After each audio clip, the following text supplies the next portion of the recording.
Dartmoor prison, isolated from the outside world by walls of granite.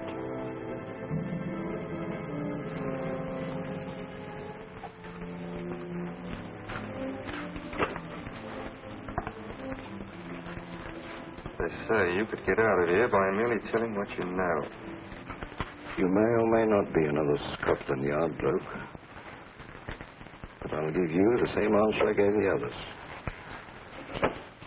I still have 2 years, 8 months, and 6 days left in which to make musical boxes.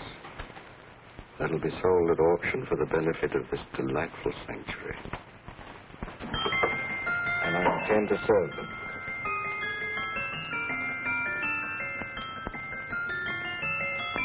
Move along. And now we come to the next object on our list, or I should say objects, because there are 3 of them. Now, ladies and gentlemen, these can be bought together or separately. Now, these beautiful little musical boxes only arrived this morning, and I didn't intend to put them on the auction block until later, but I'm going to sell them now. So, good friends, as our old pal Mark Antony used to say, lend me your ears. And what do you hear? Right. The beautiful tinkle-tinkle of a musical box. What a lovely trinket. What a beautiful gift. Created and made by loving hands. A thing of beauty and utility. I was going to start with £5. It's a bargain, £5. Do I see any hands? If there's a connoisseur in the house, will go £3 for it. £2. £1. 10 shillings. Thank you, sir. Ladies and gentlemen, 10 shillings is offered for a musical box you couldn't buy anywhere in London for less than £5. It'd be stealing to let it go for 10 shillings.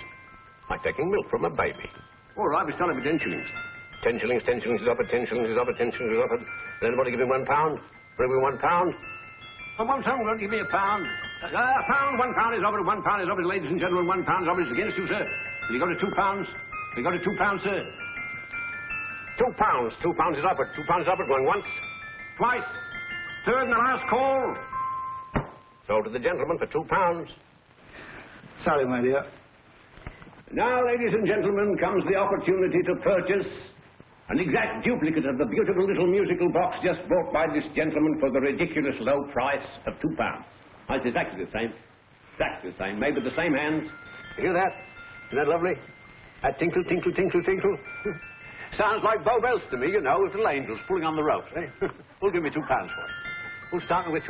Will anybody start me with £2? Oh, come, ladies and gentlemen. You know, from your enthusiasm, we might all be in Scotland instead of London. Please buy it for me, Daddy. £2, certainly not. We all might be in Scotland. Besides, I don't like his manner. £1, 10 shillings. £1. £1 is ours. £1 is offered. £1 is offered. Going £1. Any advance? Going once. Going twice. The third and the last call.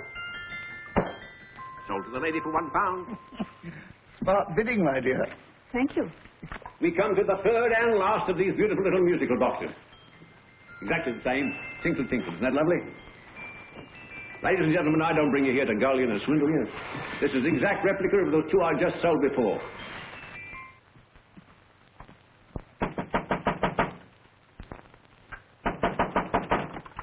We're closed. But this is extremely important.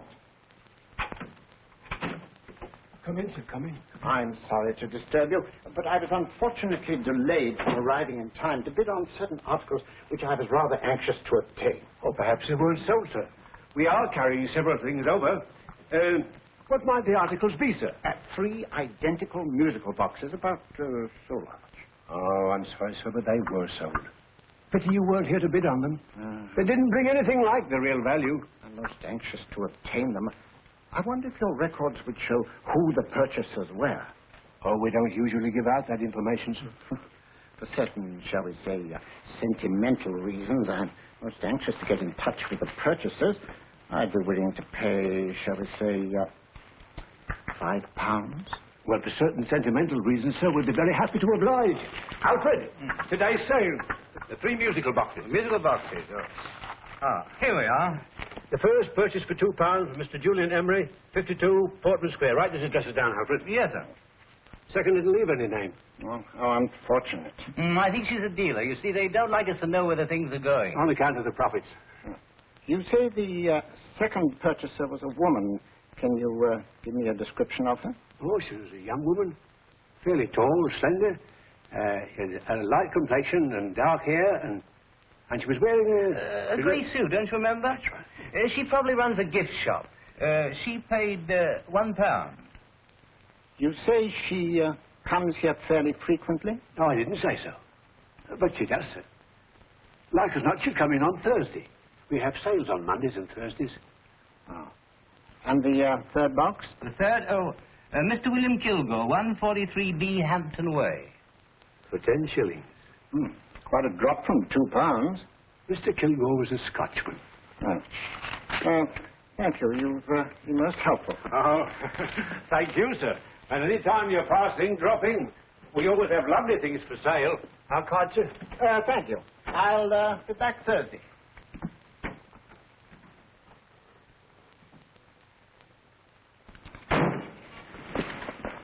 The message reached us too late. Musical boxes are being sold. Well, let's get out of here.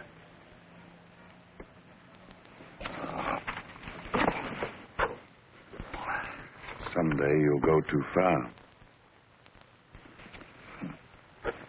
Reaching for a star, you fool. Yet a fool may touch a star, Colonel Cavanaugh, if he but reach high enough. But not possess it as you would. The musical boxes, they're being sold. What a pity for you, my dear Colonel. Is it my fault that the message reached us only an hour ago? Is it my fault that they were sold? You can't hold me responsible for that. Hope for your sake you're right.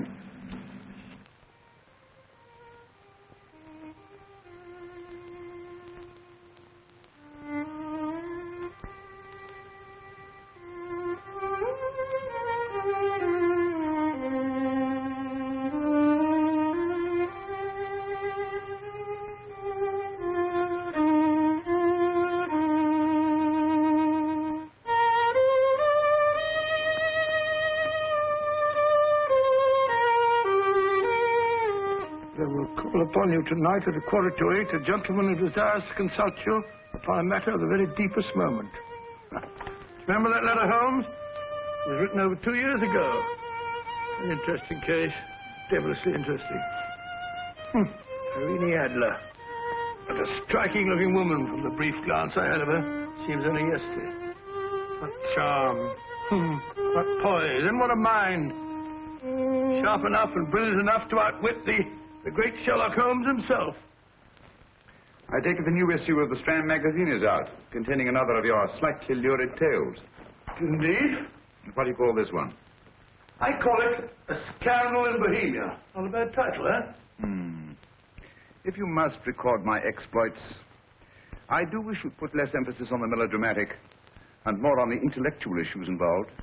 What do you mean by that? Well, I do hope you've given the woman a soul. She had one, you know.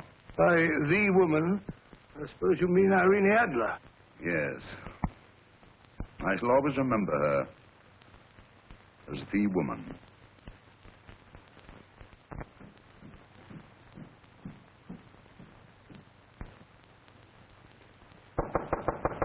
Dorian? I think. Dapper, old boy, how are you? How are you, old boy? I haven't seen you for years. I want you to meet my old friend Sherlock Holmes. Holmes, this is Stinky. In other words, Julian Emery. How do you do, Mr. Emery? Watson has often spoken of you. Oh, has he? Yes, we were at school together. It's more years ago than I care to remember, but you didn't come in here just to remind me of that. No, I just happened to be in the neighborhood and saw your lights burning, so I took the liberty of looking you up. Still writing your mystery stuff? Yes, there's a new one out this week. Good, I never miss them. Oh, good, thanks. I say that bandage makes you look very interesting. Still poking your nose into other people's business as usual? Who hit you? I haven't the foggiest notion. Somebody knocked me on the head in my own living room, and then proceeded to commit the most idiotic burglary you ever heard of. Fellow must have been balmy as a coot. Balmy? Why? Come sit down, old boy. Would you like a cup of tea? Huh? Oh, all right. I'll go and tell Mrs. Hudson about it. Yeah. Why do you say the robbery was idiotic, Mr. Emery? Oh, simply from the fact that with about £5,000 worth of musical boxes in my living room, the thief, who I caught in the act, made off with one that isn't even worth £5. I gather you're a collector of musical boxes. Yes, I am indeed. Some of them very beautiful, but not the one that was stolen. The thief evidently grabbed the first thing that came to his hand when he heard me coming into the room. Still, it's rather odd, isn't it, that having disposed of you, he didn't pick up something more valuable. Mm-hmm. Was there anything unusual about the stolen box? No, nothing at all. I picked it up in the south of France, several years ago. You say you have many valuable music boxes. Yet the thief made off with one that isn't worth £5. Sounds like rather an intriguing little problem. Well, I take it that he was just an ordinary petty thief and didn't know the value. That is a possible explanation, and yet I venture to say that the average petty thief has a more extensive knowledge of the value of objets d'art than the average collector. Well, anyway, that's gotten the odds theory. They didn't get very excited about it. That's consistent anyway. I wonder if I might see your collection, Mr. Emery. Oh, of course you could, yes. Nothing a collector likes more than showing off his trophies. When will it suit you? No time like the present. Good. My place is just round in Portman Square. Shall we? Yes, right. Hello? Where are you going? Stinky hasn't had his tea yet. Oh, I'm sorry. We're going round to my place, where I'm going to give you something better than tea. Now, this one was made for Louis XV, and is one of the very few still in existence from that period, and a particularly fine specimen at that.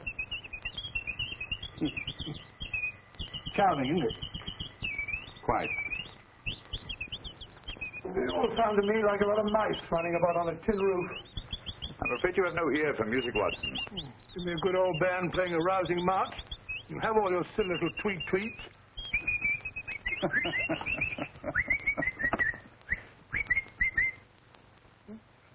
Oh. Is this me?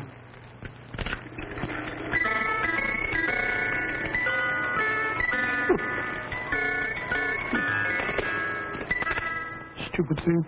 Singing rabbit. What would you say offhand is the value of a box like that, Mr. Emery? Well, it's hard to say offhand, but I think we'll bring about £500 or £600 today. It's the gem of my collection. Yet a thief who steals an oddity like a musical box passes up one worth £500 for one of almost no value at all. Odd. Very odd. What was the stolen box like, Mr. Emery? Oh, just a plain wooden box about so big. Mm-hmm. As a matter of fact, I have one over here almost exactly like it. I picked this up yesterday at an auction room in Knightsbridge. Paid only £2 for it. Of course, I wouldn't in the ordinary way add one like this to my collection, but the tune intrigued me. I'd never heard it before.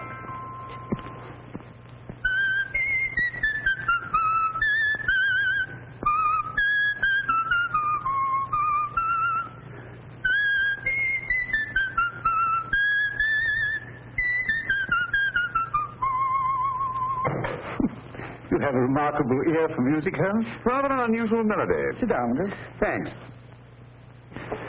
You say you bought that box at an auction sale yesterday? Yes, the Gaylord auction rooms in Knightsbridge. Mm-hmm. Run by old, what's his name? Crabtree. That's the man. At what time was the robbery committed? Oh, about 3 o'clock this morning. You know, Mr. Emery, that box and the robbery might well be cause and effect, especially since you say that the stolen box outwardly resembles this one a great deal. And Scotland Yard were not particularly interested, eh? Oh, yes, but I wouldn't blame them for that. Especially as I told them I was quite unable to describe the thief, except, of course, for the fact that it was definitely a man. All you remember is that you came in here and someone struck you on the head. Yes, and the next thing I knew, my man was trying to revive me. It might be wise for you to put that box away somewhere and lock it up. Oh, I don't think that's necessary. Besides, everything's insured. Well, at least if any further attempts at robbery are made, I'd suggest that you call the police, rather than running into any personal danger. Oh, come, Holmes, aren't you being a bit of an alarmist? Possibly. Well, Mr. Gray, old Stinky. Seems to me you are making rather a mountain out of the moleskin. Molehill is the word, old boy, and it's time you were in bed. Thanks so much for letting us see your place. Well, it's been glad meeting you. Holmes, I can't understand why you were so mysterious. Seems to me the petty thief explanation was the only sensible one. Really? I can't see how you can believe it was anything else. I didn't say I believed it to be anything else. The petty thief theory is the obvious one, I grant you. However, it's often a mistake to accept something as true merely because it's obvious. The truth is only arrived at by the painstaking process of eliminating the untrue. We are not able to do that in this case without further data. Rubbish, you're pulling my leg.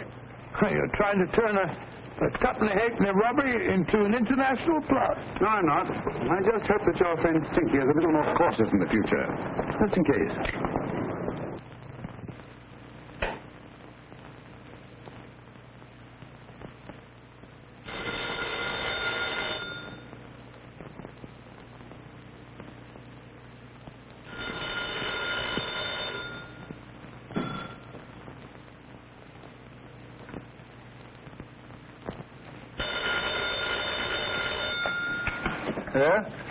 Yeah?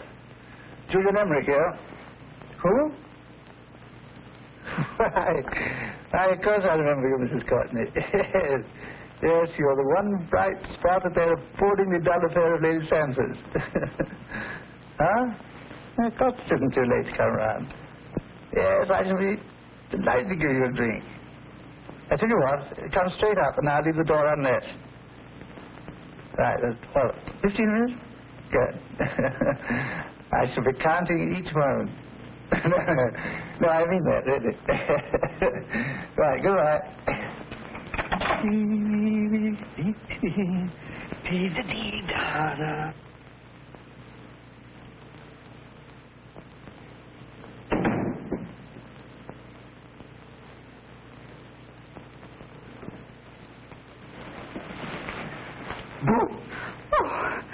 You startled me. Did I? Yes. Must be the pixie in me. I know I shouldn't have called you so late. But I was at a party just around the corner, and I remembered your invitation to see your collection of musical boxes. My dear Mrs. Courtney, the pleasure is all the greater for being so unexpected. My friends call me Hilda. Thanks. Mine called me Stinky. Thank you, how quaint. Oh, what a perfectly wonderful collection of musical boxes. You know, when you told me you had a collection, I had no idea it was so attractive. Yes. They appeal to the ear as well as to the eye. Oh, what a plain little one. Why, it looks just like a country cousin amid all this grandeur. No. You mustn't underestimate the country cousin. Only last night a burglar broke in here, and with all these to choose from, went off with one very much like it. Really? Yes, I don't mind the loss of the box so much, but I do resent this crack on the skull. But it makes you look so interesting. Oh, do you think so? It's funny, that's what old Fatso said. Fatso? I mean, Dr. Watson. He was here this evening with a friend, Mr. Holmes. He's interested in my collection, too. Sherlock Holmes? Yes. Do you know him? I've heard of him. Yes, he seems to think I'm in some sort of danger. What a haunting tune. It takes me right back to my childhood. Really? Do you know, it's odd that you should be interested in that particular musical box. Odd? Why? Because Mr. Holmes is also interested in it. He may have been more interested in the tune than in the box. I guess, yes, that's right. I remember now. He whistled it note for note, having heard it only once. Really? He must be a remarkable man. Bit of an alarmist, if you ask me. Don't you believe in warnings? Of course not. Who'd want a box like that? I would. You're not serious. Oh, but I am. Well, you put me in a very awkward position. I'm a collector, you know. And the collector buys but never sells. But if the price were high enough... Price has nothing to do with it. It's the principle of the thing. Yes, well, we haven't had our drink. No, thanks. I must be getting along. Must you really? I'm afraid so. You're not walking out on me, are you? My reputation. Stinky. I say, you know, you are an attractive woman. Thanks.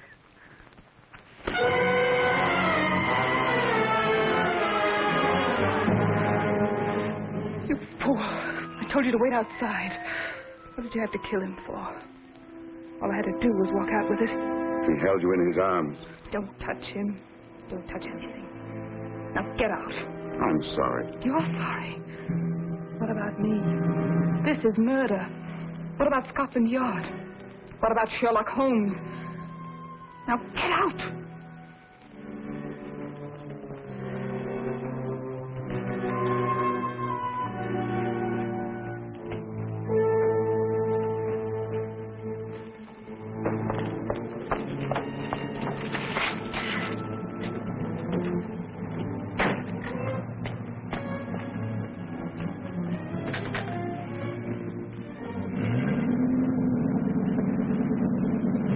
you get it?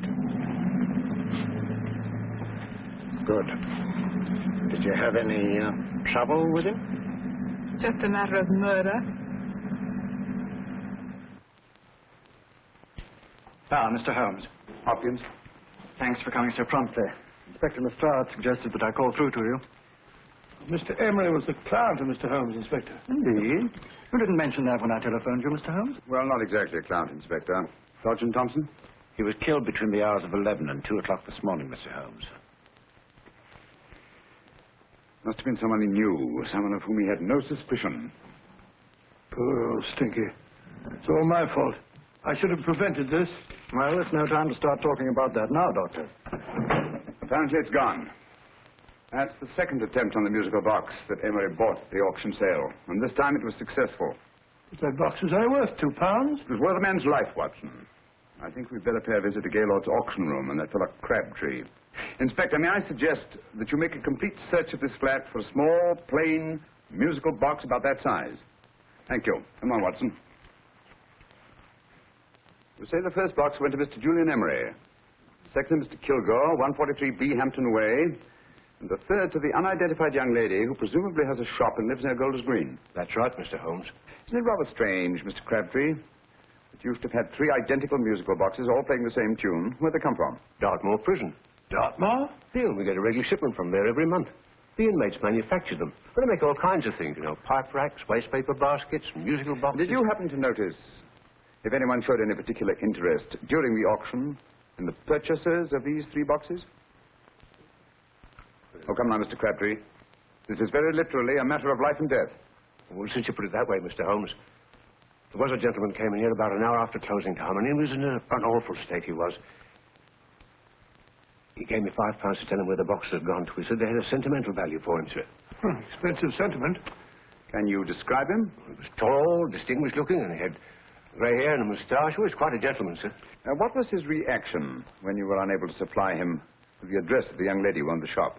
I told him the young lady usually come back on Thursday. He said he'd come back on Thursday. Now, that's tomorrow. Thank you, Mr. Crabtree. You've been very helpful. Thank you. Come along, Watson. Where are we going now, Holmes? To the home of Mr. Kilgore, the man who bought the first box.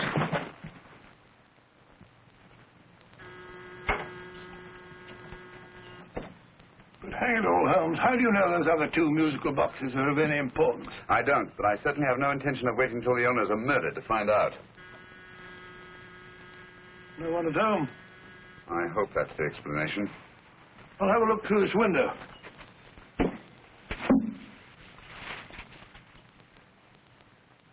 Doesn't seem to be anyone there. The whole place seems deserted as far as I can see. Yes. Mr. and Mrs. Kilgore at home? No. When do you expect them? Oh, in an hour or so. There's no use you're hanging about. They don't buy nothing from peddlers. Peddlers? My good woman, this is Mr. Sherlock Holmes. Sherlock Holmes? Oh, go on. Do you mind if we come in and wait? My business is rather urgent. Well, I've got to go out and do my shopping. And I don't know if Mrs. Kilgore'd like any strangers nosing about. Quite all right, I assure you. Well, I've got to be off. It's too late in the parlor. And no smoking either. Mrs. Kilgore says it smells up the house. Funny old girl, Holmes.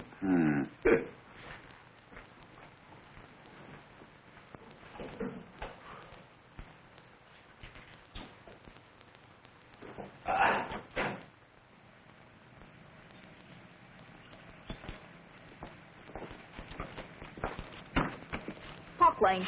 Park Lane? And what would the likes of you be doing in Park Lane? Now, don't worry about the fare, Ducky. If you know how to get to Park Lane, up it.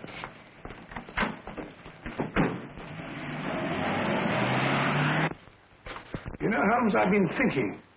There must have been something hidden in that box of old Stinky's. Stolen jewelry, possibly. What's up, Holmes? Listen. What's just the steam in the water pipes?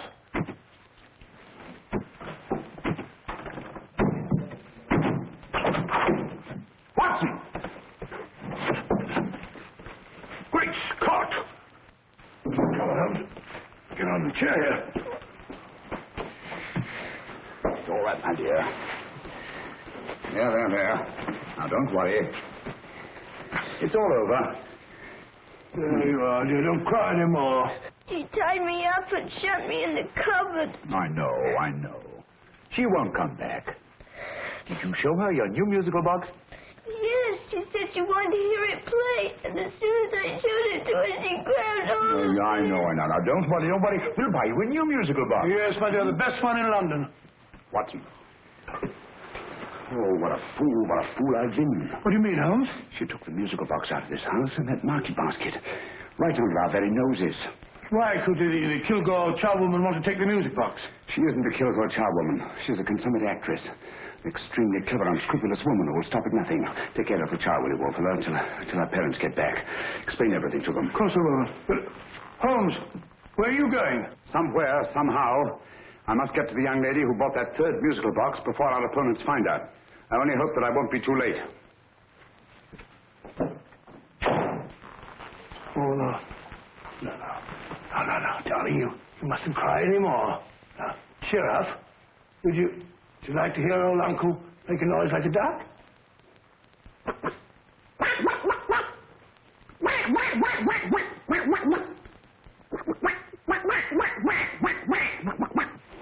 Oh, sorry?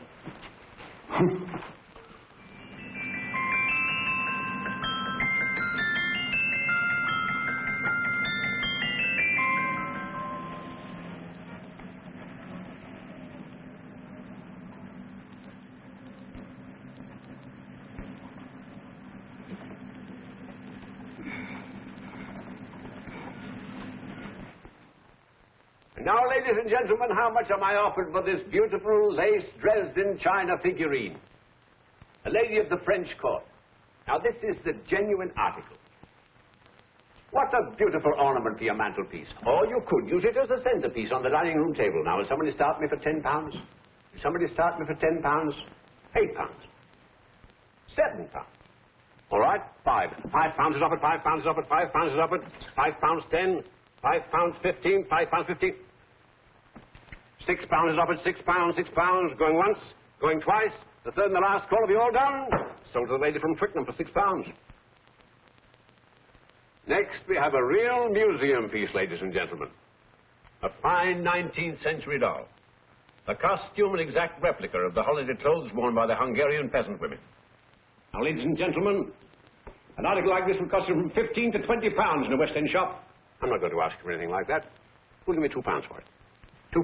Anybody offer me £2? £2 for the area? £2? £1. What?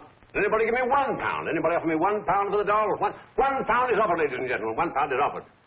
Now, I'm not going to waste your valuable time or mine in trying to get one half of what this beautiful doll is worth. If the young lady can steal it for £1, that's her good fortune. So it's going once, it's going twice, the third and last call. Any more? Sold to the young lady for £1. And now, ladies and gentlemen, may I draw your attention to something which may be a great surprise to you, worthy of any collection.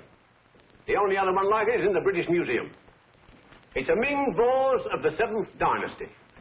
This vase lay in a large collection somewhere outside Rome for over 2 centuries, I understand. It was discovered there by the noted antiquarian Sir Andrew Coppleston. Now, some of you may remember Sir Andrew Coppleston. Besides being a noted traveller and antiquarian, he's also a gentleman rider.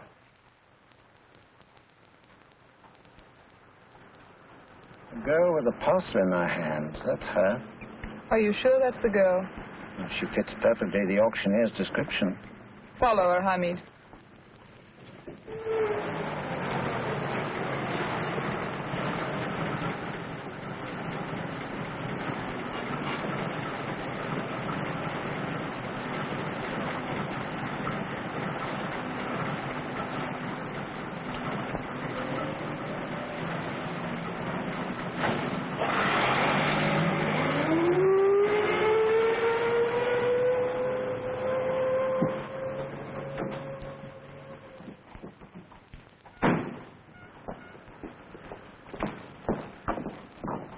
It's lovely, dear. And only £1. We can get at least 3 for it. Easily.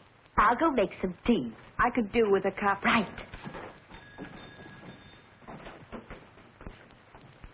Good afternoon. Good afternoon. I'm looking for a birthday gift for a 7-year-old girl. What would you suggest? We have some lovely dolls. Now, this Hungarian I think she has enough dolls already.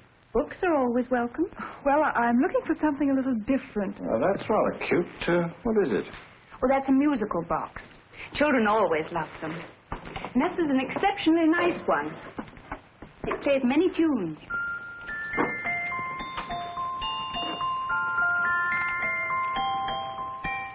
Have you any others? Yes. If you'll just step this way. I have only 2 left.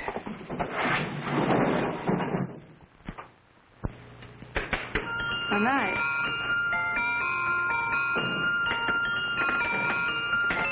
Are you sure this is all you have? I'm sorry. They're rather hard to find, you know. That's our entire allotment. I did have one other, but I sold it earlier this afternoon. But it was only a plain wooden one. It wouldn't have been a very nice gift for a child. Really? Do you happen to know who the purchaser was? Why, yes. He left his card, just in case anyone should inquire for him.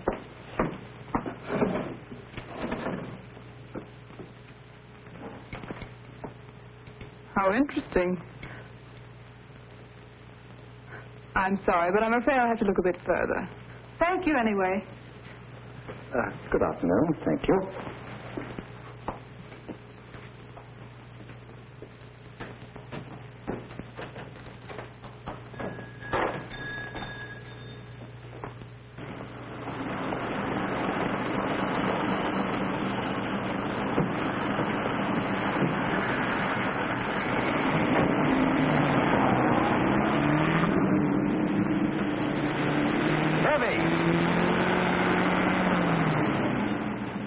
Follow that cab. Here, now, what?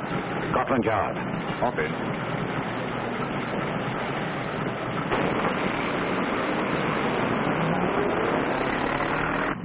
Sherlock Holmes. I might have known. We thought we were the hunters, instead of which we're the hunted. We've been fools. We played right into his hands. Of course. He's had us followed. Don't look. The man in front of the toy shop. Hamid. Turn sharp right at the next corner and again at the next.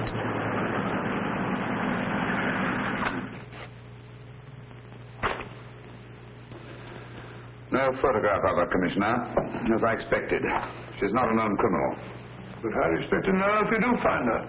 After all, she was disguised as a charwoman. Don't worry, old fellow. If I ever see her again, I'll recognize her. Well, it won't be long till we know who they are and from where they operate. Who's covering them? Sergeant Thompson's following them, sir. They won't get away from him. He's a good man. We could have arrested them at Clifford's toy shop if we had any proof. But we know that they killed Emery. Proof, my dear fellow. We must have proof. We've x-rayed it, sir. There's nothing whatever concealed in the box. We'll have a look at the plates.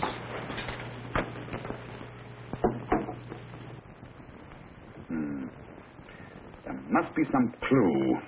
And it's probably so obvious that we've all overlooked it. Seems to me we're up against a bunch of lunatics. Not lunatics, my dear fellow. Extremely astute, cold-blooded murderers. What can these little musical boxes have in them that's so important? Don't forget they were made in Dartmoor prison. You can smuggle stuff into prison, but not out. You want us to break the box apart, sir, to see if there's anything the X-ray hasn't caught? No, not yet. Do you mind if I take it? Certainly. Thanks.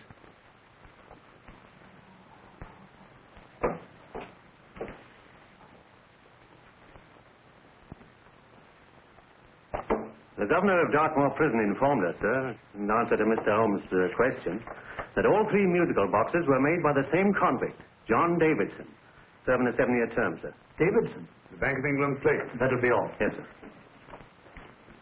Now we're getting somewhere. Wait a minute. How did you know about the plates, Mr. Holmes? I'm a student of crime, Inspector. I make it my business to know about such things. And when the name of Davidson was mentioned... Well, who is this fellow Davidson? As long as Mr. Holmes seems to know all about it already, I suppose there's no harm in telling you. 2 years ago in London, there occurred a robbery of such tremendous importance, although the stolen articles themselves have no intrinsic value whatsoever, that the Home Secretary was instrumental in seeing that not a word of it appeared in any newspaper. But you never told me anything about this, Holmes. You were away at the time. Articles of no intrinsic value and yet of such importance? I don't understand. Davidson was apprehended within 15 minutes of committing the theft. But by that time, He'd hidden the articles in question, and they've yet to be found. Before going further, Dr. Watson, I must inform you that this matter is not to be mentioned outside of this room. Of course not. Do I look like a man who gossip? Let's not go into that now, old fellow, shall we? Davidson had been employed for years in a position of extreme trust by the engravings department of the Bank of England. The articles he stole were nothing less than a complete duplicate set of plates for printing £5 notes. What? The Bank of England's own plates? Precisely. And with those plates, a gang of crooks could flood England with £5 notes. Not forged in the usual sense of the word, but notes undetectable from genuine Bank of England notes in any way whatsoever. Good heavens. Any whisper at all might have resulted in enormous damage in shaking public confidence in the Treasury. We tried everything after we arrested Davidson. Offered him a shorter sentence if he'd tell us where he'd hidden the plates. Why, we even put in Scotland Yard men with him as cellmates, but no result. Obviously, Davidson is a man of strong character and infinite patience. Yet suddenly he feels impelled to smuggle out the secret of the hiding place of the plates to his confederates. Why? I don't understand, Mr. Holmes.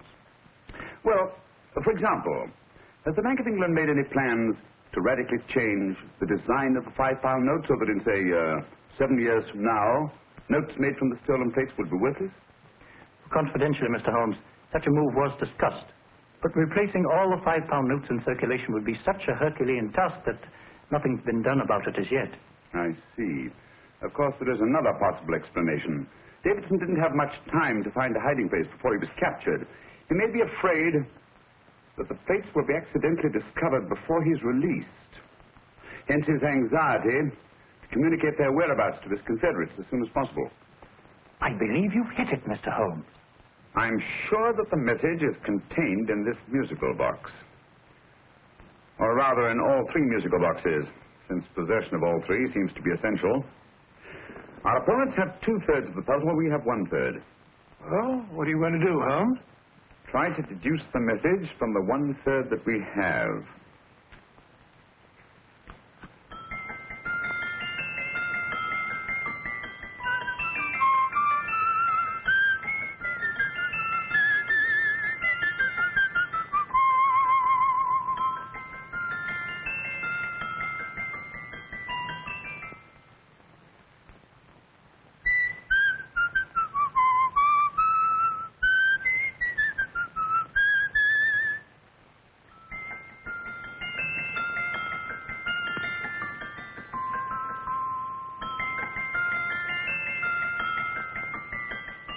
It's the same tune as the one played by Emery's musical box. And yet it's different. Sounds the same to me. The tune. Somehow the tune is the key to the mystery. It must be the tune. Otherwise, why use 3 musical boxes to convey the message? Why not collar boxes or shoe boxes? Yes? Oh. It's for you, Inspector. Oh, thank you, sir. Inspector Hopkins speaking. What? Where? Golders Green Station reports they've just found Sergeant Thompson's body.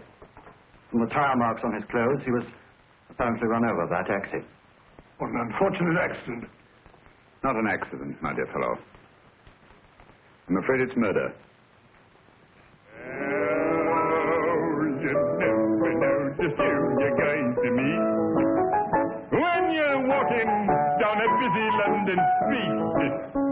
Mrs. Orchid, Mrs. Brown, any subject of the crowd. Oh, you never know just who you're going to meet. Oh, you better hold your topper in your hand, just in case you meet a lady on the Strand. Girls will think you're kind of sweet, and your day will be complete. Oh, you never know just who you're going to meet. Now a gentleman is judged by his appearance. Yes, a gentleman is judged by how he talks. Now he's much better off when he's acting like a top, especially if he's taking him a walk. What on earth is this outlandish place? A rendezvous for actors. Actors? Buskers, old boy. You've seen them 1,000 times. Actors who entertain the queues, waiting outside theaters.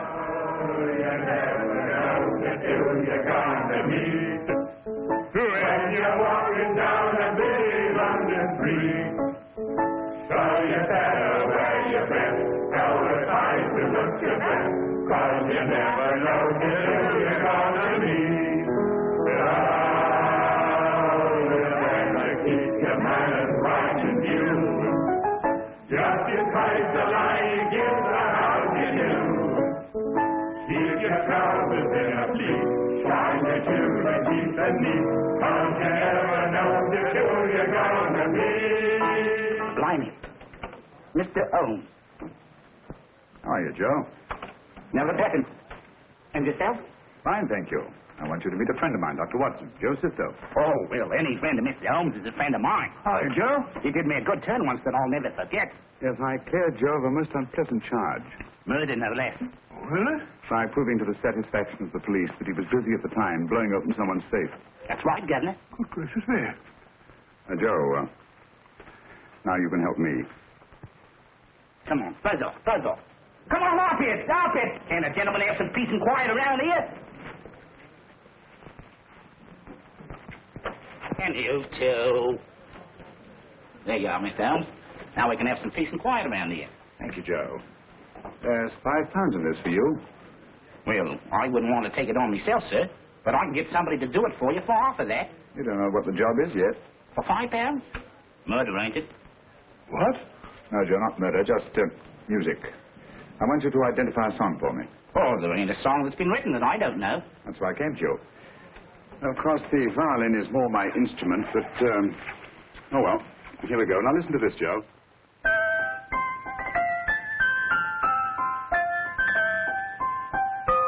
Wait a minute. You're playing that wrong. That should be E natural, not E flat. You know the song? Oh, yes. It's an old Australian song called, The Swag Man. But you're playing it all wrong. That's what I hoped you'd say. Now listen again, Joe.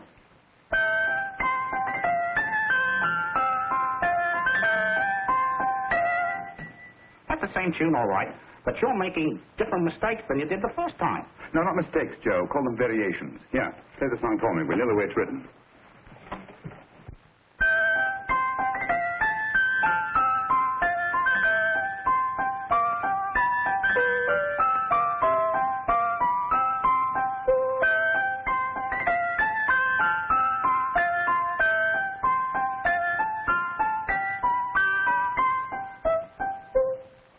Yeah.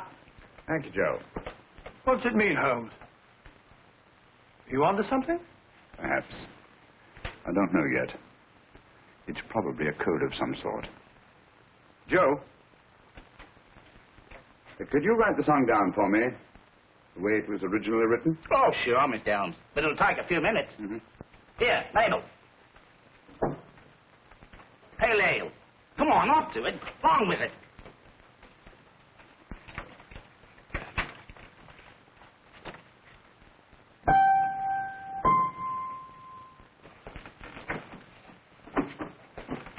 Well, obviously it isn't the lyrics. No combination of those words made any sense at all. The variations in the way Emery's musical box played the tune are different from the variations in the one we have. You sure? Quite.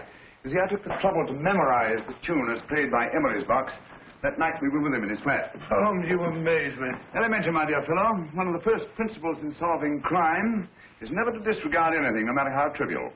Why the 3 boxes? Why not 1? Because the message was obviously too long to be conveyed by any one variation. Then there's the 3rd box, the one that woman took from the Kilgores. That contains yet another set of variations. Yes, well, it's all beyond me. Well, all we have to do now is to find the secret of the variations. Not a very easy problem to solve, my dear fellow.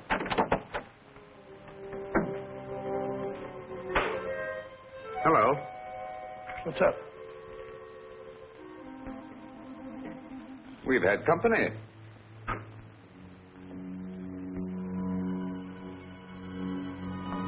say, this is outrageous. Ask Mrs. Hudson to come in here, will you? Right.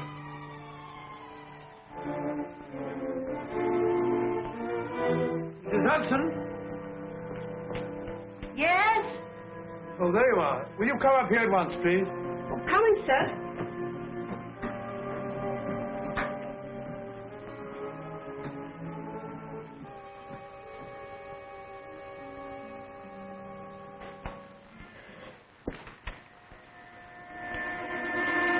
Mercy me, Mr. Holmes.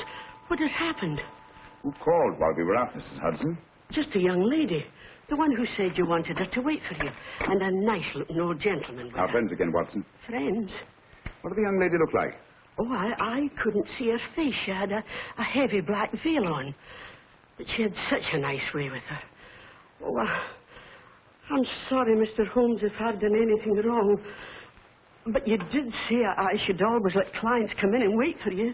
Don't worry, Mrs. Hudson, don't worry. You had no way of knowing. It's quite all right, quite all right. Now, don't worry, Mrs. Hudson. Don't worry. Where on earth's the musical box? They didn't get it. Didn't get it? Where is it? It's in your hand. Huh? In that biscuit jar. Pick the biscuits off the top. Now put your hand inside, and you'll find the music box. Well done, Holmes. Well done. Amazing.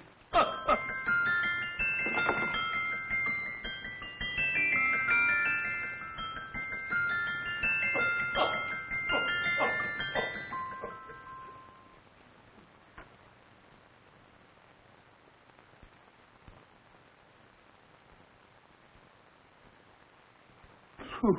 Nice fresh smell. Like a pub after closing time.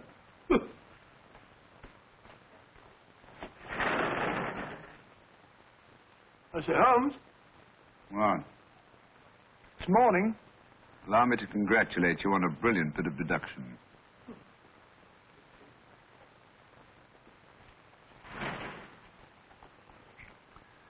It's not a transposition, not a polygraph transposition, not a trigraph, nor any known form of decoding.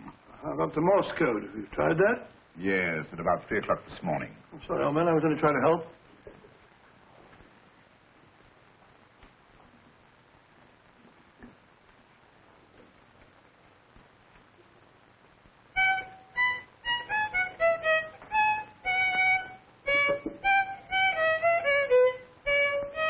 Oh, do me a favor. Not again. Must have heard that thing 1,000 times. Kept me awake all night.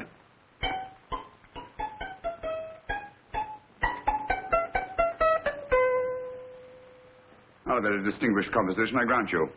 You know perfectly well I don't know one tune from the other. When I was a kid, my people tried to have me taught the piano. I've always felt sorry for that old teacher of mine. The poor old girl finally reached the point of numbering the keys for me. 1, 2, 3, 4. Even then, I never progressed beyond it. Numbering the keys, Watson. The 19th key of the keyboard is the 19th letter of the alphabet. S. Here. Write it down when I give it to you, old fellow, will you? First altered note. Write S first. Now, the 8th key is H. The 5th key, E.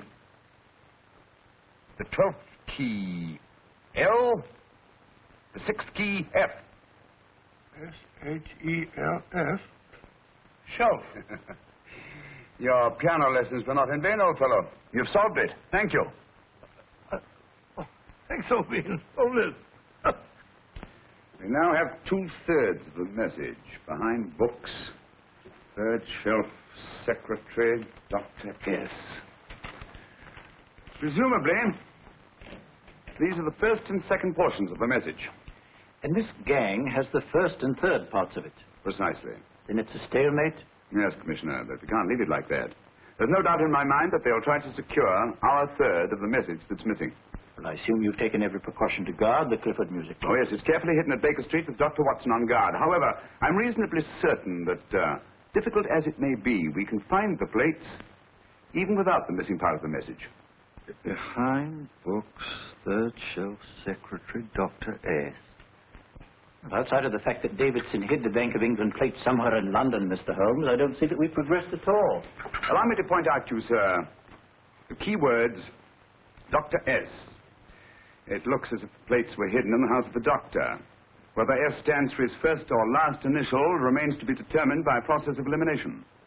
Well, there must be 10,000 doctors in London with S for a first or last initial. Precisely. And every one of them will have to be questioned in person.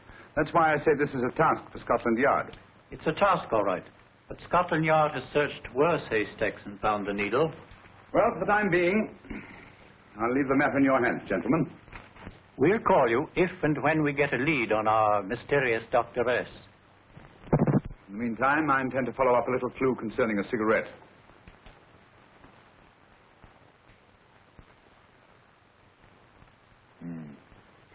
You're certain of the identification of the tobacco? Absolutely. I have made up this special blend for only 3 customers. It is almost pure Egyptian, with a mixture of latakia for added body, and a pinch of perique. Merely a whisper, as one might say, for elusive fragrance. Yes. And the 3 customers? Major Wilson in Bombay, India. Mrs. Catherine Leamington Smith in Ireland. Yes, and the 3rd? Mrs. Hilda Courtney of Park Mansions, Bryanston Square. Thank you.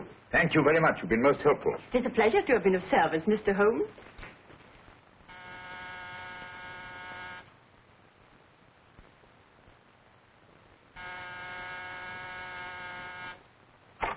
Yes?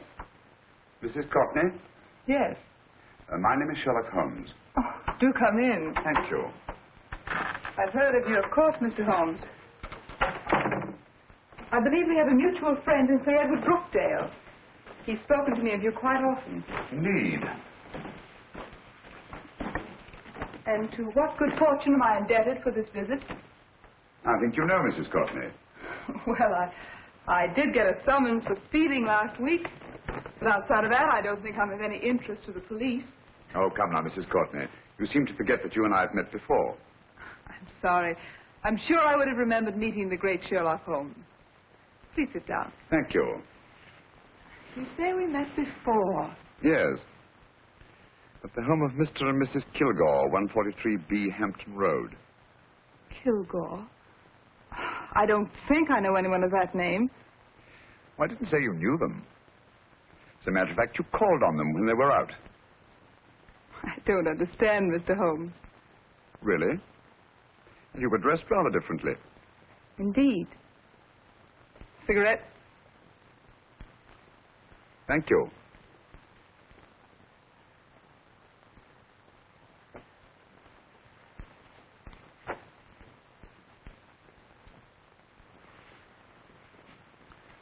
Thank you.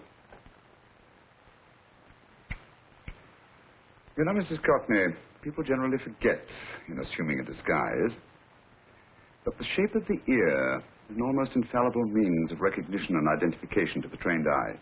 Evidently, you've mistaken me for someone else. Oh, no, not at all. Though naturally, I expected your denial. But when you paid your visit to my rooms at Baker Street, you carelessly left behind another identification. They're, identical, aren't they? Yes, I must admit they are. You see, Mr. Holmes, to catch one as clever as you, I had to use a very special lure. I knew you'd be unable to resist the bait of my cigarette, having read with great interest your monograph on the ashes of 140 different varieties of tobacco. I should advise you not to move, Mr. Holmes. I must congratulate you on your ingenuity, Mrs. Courtney. It was indeed a brilliantly designed trap. Thank you, Mr. Holmes. Praise from a master is indeed gratifying. I shall always cherish the memory of your flattering words. Memory? Precisely. I'm afraid these gentlemen have a most regrettable task to perform. Unless, of course, you care to turn over the missing musical box with your pledge to take no action against us in the future. I'm afraid that will be impossible. I thought that would be your answer. Hamid! Careful! Careful.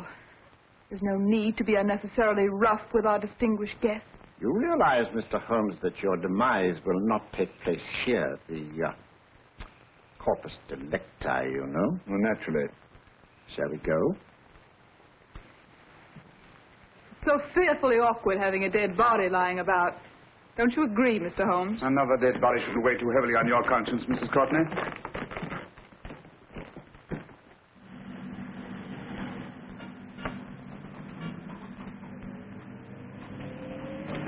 You mind if I have a cigarette?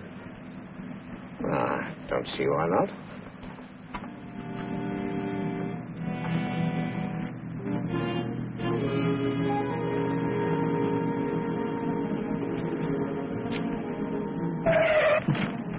Be careful, Hamid. It's the brakes, they bind. Thank you, Colonel Kavanagh. It's very considerate of you.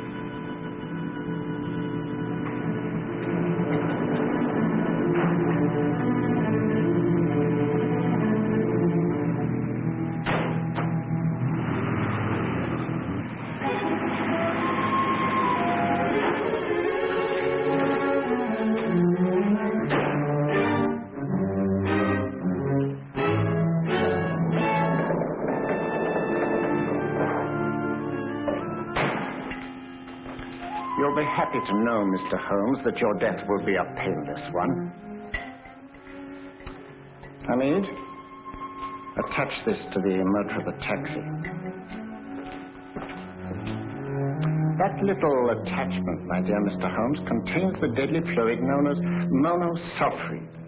The Germans use it with gratifying results in removing their undesirables. Start the motor.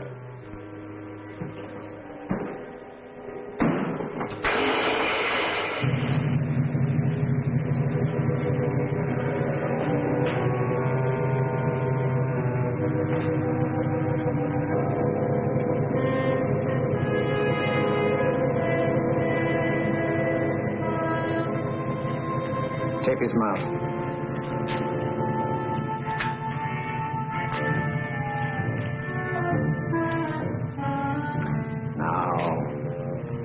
Up with him, Hamid.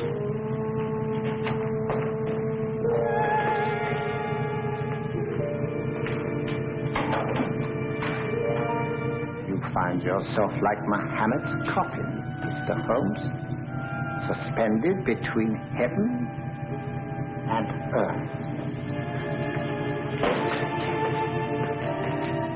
Plenty of fuel in the tank? Good. It would be too bad to have anything go wrong through so simple an oversight.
Good afternoon. Mr. Sherlock Holmes? No, I'm Dr. Watson. Oh, of course, Dr. Watson. How stupid of me. Oh, it's all stupid of me. Won't you come in? Well, I really came to see Mr. Holmes. Oh, I'm afraid he's out. I don't know when he'll be back. Perhaps there's something I can do. Won't you sit down? Thank you. You know, Sherlock Holmes and I have been engaged on a great many cases. Oh, really? Yes, indeed.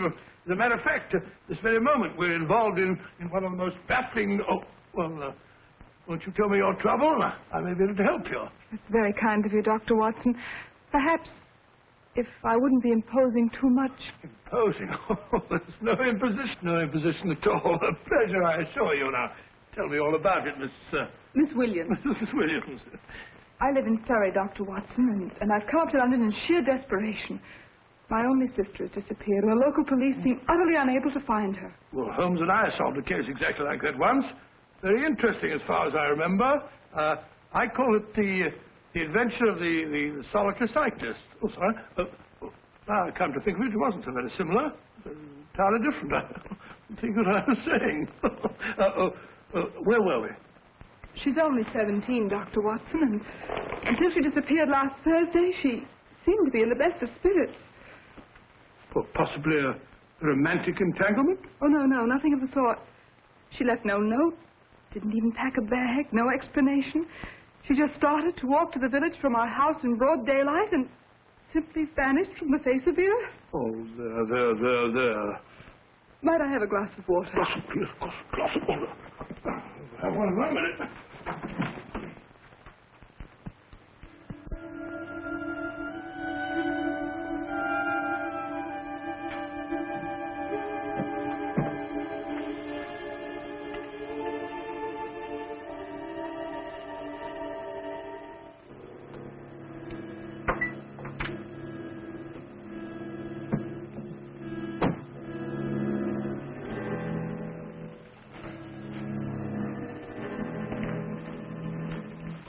There you are, my dear. Thank you, Dr. Watson.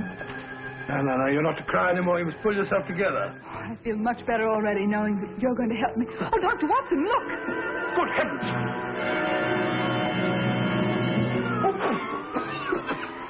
Get through the fire brigade, quickly!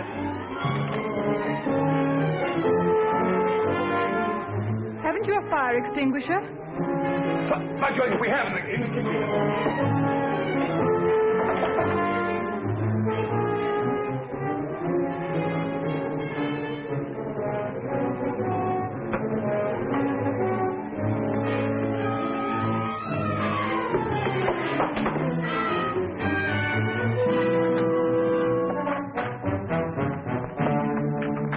Don't you worry, Miss Williams. We'll have this thing out in no time.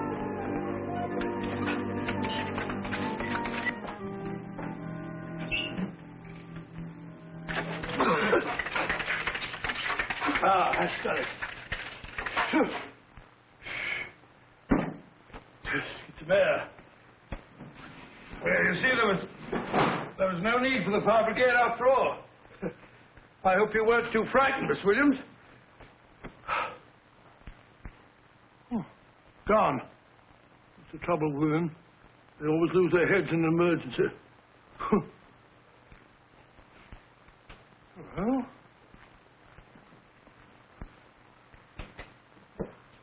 a musical box. Great Scott! Miss Williams!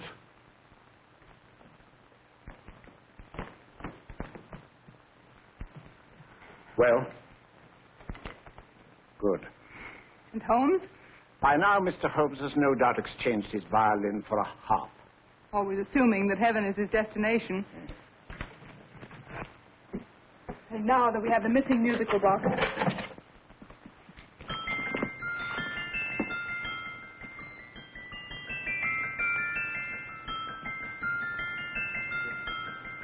'19th note. 19th letter. Yes. He hasn't been there, you say? Holmes, where on earth have you been? I've been trying to get you at the club, at Scotland Yard, all over London. You're looking for me in the wrong places. Holmes, terrible things happened. I've been duped. That woman, she made a complete fool of me. Well, what do you mean? Well, she came here, let off a smoke bomb. I thought the whole place was on fire, and my first thought was to save the musical box. No need to say any more. She has the box. Yes. Don't blame yourself too much, old fellow. She's an extremely clever antagonist. Smoke bomb, you said? Well, you can console yourself with the thought that your charming friend is at least a reader of yours. What do you mean? If I remember correctly, you wrote about my little experiment with smoke and the cry of fire in a story you entitled A Scandal in Bohemia, which has just appeared in the Strand magazine. All right, old boy. Don't rub it in. Well, it may cheer you up to know that you made a fool of me, too. That cigarette stub was planted here for one express purpose. We're going to bandaging around this place. Bandaging? What's the matter, Holmes? You hurt? Explanations will have to wait until later. At the moment, we're faced with a problem which I fear is insurmountable. Come over here, old boy, will you? Right. Our opponents are in possession of all 3 parts of the code. And here are we, while the Bank of England plates pass into their possession. Cheer up, old fellow, cheer up. As Dr. Samuel Johnson once said, there's no problem the mind of man can set, that the mind of man cannot solve. What's that, old fellow? I was just quoting Dr. Samuel Johnson. He said there is Thank no... you, Watson. Thank you. Leaving the front reception room, we come into the main hall, where Dr. Johnson was in the habit of passing through to have his meager meals in the dining room opposite, in company with his friend and biographer, James Boswell. We will now pass up the stairway, which remains in its natural wood finish, just as it was when the good doctor was here. The framed etching on the wall is believed to have been presented to Dr. Johnson by the distinguished painter, Sir Joshua Reynolds. I've been told here that that picture was given in by Mrs. Thrale, and it's definitely not a Reynolds.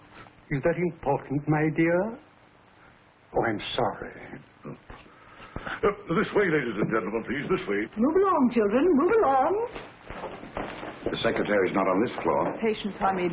I've a feeling My that... dear Colonel, with Sherlock Holmes out of the way, what could go wrong?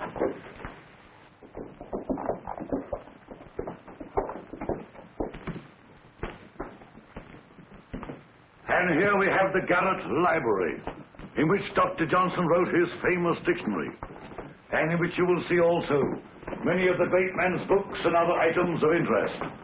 Step forward, ladies and gentlemen, please, step forward. Standing in the corner is the secretary, which contains many of the original works by the literary genius. On this table, Dr. Johnson's cat, Hodge, used to sleep while his master worked. A strange thing about this cat, ladies and gentlemen, was its love of oysters. They do say that the dear doctor often went hungry to find the cat that delicacy. What a pity. Now we will visit the grey room, which is immediately below us, in which you will see the very bed in which Dr. Johnson died. What did he die of? Gout. Just gout. This way, ladies and gentlemen. Mind the steps, please.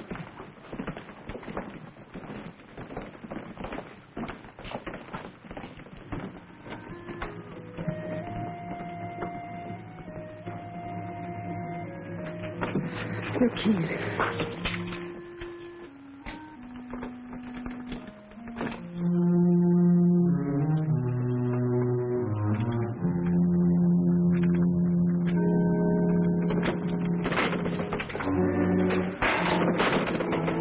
Third shelf up.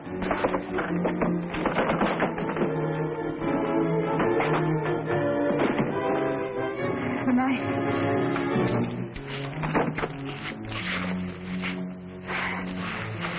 Gentlemen, the Bank of England plates. Well, Mrs. Courtney, so we meet again. No, I shouldn't do that if I were you, Colonel Cavanaugh. I must congratulate you, Mr. Holmes. You're far more clever than I thought. Thank you, Mrs. Courtney. Praise from you is indeed gratifying. I shall always cherish the memory of your flattering words. Memory? Oh, thank you. And now I have a most regrettable task to perform.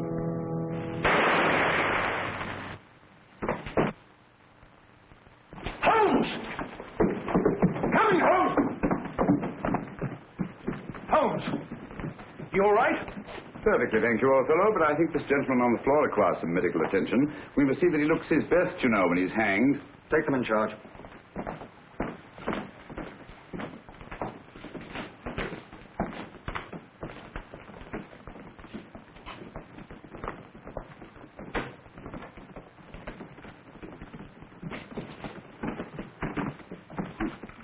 A brilliant antagonist. It's a pity her talents were so misdirected. Will you see that these plates are returned to the Bank of England, Inspector? I still don't understand how you solved it, Mr. Holmes. It's entirely due to Dr. Watson. He gave me the clue when he mentioned Dr. Samuel Johnson. Well, congratulations, Doctor. Oh, thank you, Inspector. I don't think I could have done it entirely without Mr. Holmes' help, you know.